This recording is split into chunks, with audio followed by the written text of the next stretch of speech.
C. Joseph Vijay எனும் நான்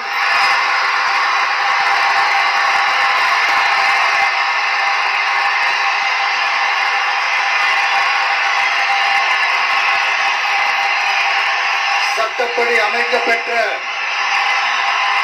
இந்திய அரசியல் அமைப்பின்பால் உண்மையான நம்பிக்கையும் மாறா பற்றும் கொண்டிருப்பேன் என்றும்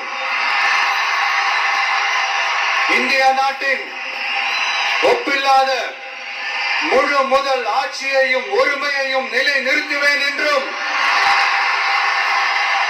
தமிழ்நாட்டு அரசின் முதலமைச்சராக